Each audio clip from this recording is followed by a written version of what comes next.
से डरने वाले नहीं हैं। तुम्हारे गली में तुम्हारी धरती पर बोल करके जा रहे हैं कि ऑल इंडिया मजलिस इत्तेहादुल मुस्लिमीन का एक एक सिपाही शहीद हो सकता है, लेकिन कायर नहीं हो सकता।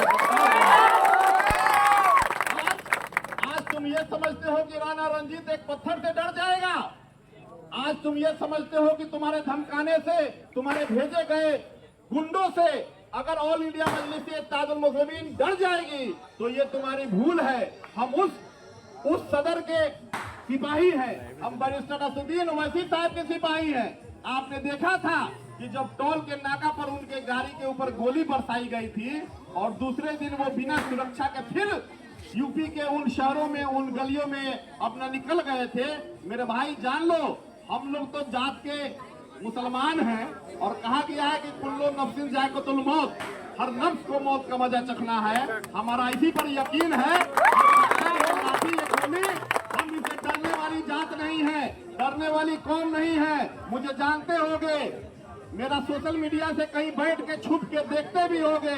देख लेना, जितनी FIR अगर तुम्हारे पन्नों में दर्ज हो सकती है उतनी FIR करवा देना। जितनी गोलियां तुम्हारे ये जो गुंडे लेकर के घूमते होंगे उतनी गोलियां हम लोगों के सीने पर चलवा देना। लेकिन राणा रंजीत के ऊपर एक खरोच भी आया तो ऑल इंडिया मजलिस इत्तेहादुल मुस्लिमीन का एक एक सिपाही तुम्हारे घर के आगे आकर के बैठ जाएगा धरने पर देते। ये कायराना हरकत है। अरे अपने आप को अगर लीडर कहते हो, अपने आप को अगर नेता कहते हो, तो लोकतंत्र को मानना होगा, बाबा साहेब के उस संविधान को मानना होगा कि जिसके तहत पूरे हिंदुस्तान का कानून चलता है। हम अपना प्रचार कर रहे हैं, हम अपनी पार्टी का प्रचार कर रहे हैं, हम अपने लोगों के साथ जनता के आगे वोट मांग रहे हैं, तो सिर्फ हम ही से तुमको तकलीफ है, हम ही से तकलीफ है। ये तुमने साबित कर दिया कि तुम्हारी लड़ाई किसी और से नहीं है। तुम्हारी लड़ाई अगर है तो बैरिस्टर असदुद्दीन ओवैसी के सिपाही राणा रंजीत से तुम्हारी लड़ाई साबित कर दिया मेरे भाई। और आज ऐसी कायराना हरकत, मैं कहीं बैठा था, मीटिंग में बैठा था, अपने क्षेत्र के लोगों के साथ, अपने कार्यकर्ताओं को ये यकीन दिलाने बैठा था कि भले किसी ने साजिशन मेरा नामांकन रद्द करवा दिया, लेकिन तुम्हारा नेता तुम्हारे बीच है और इंशाअल्लाह अगले 5 सालों तक उसी मजबूती से आवाज उठाता रहेगा जो पिछले 5 सालों से हम लोगों ने तुम्हारे बीच आवाज उठाई है। हमारा नामांकन रद्द हो गया। जानते हैं जितने पटाखे दिवाली में नहीं फूटे, उससे ज्यादा उन बदमाश लोगों ने हमारे कार्यकर्ताओं के घर के आगे फोड़ा है और ये साबित कर दिया है कि उनकी लड़ाई कभी NDA से थी ही नहीं, उनकी लड़ाई थी ऑल इंडिया मजलिस इत्तेहादुल मुस्लिमीन से। ये हमारी ताकत थी, हमारी 5 सालों की मेहनत का नतीजा था।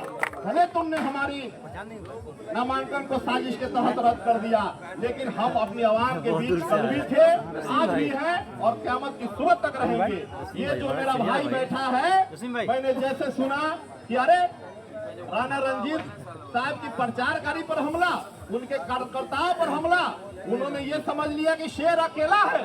शेर अकेला नहीं है, अभी उसका भाई अभी जिंदा है, टाइगर अभी जिंदा है, अकेला नहीं है। ये मत समझना कि राणा रंजीत को हम यहाँ अगर बेचैन कर दें और डॉक्टर शमीमुल हक कहीं और बेचैन है।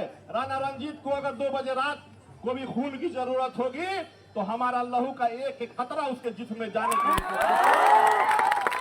ये आपकी भूल है महाशय। हम लोग तो समझते थे कि आप लोग पढ़े लिखे लीडर हैं और पीठ पीछे कहते भी थे कि भले हमारी विचारधारा नहीं मिलती हो, लेकिन हम लोग जानते हैं कि आप एक शिक्षित आदमी हैं। लेकिन आज आपने जो हरकत कर दी, आज हमको लगता है कि वाकई अगर आपने कहीं शिक्षा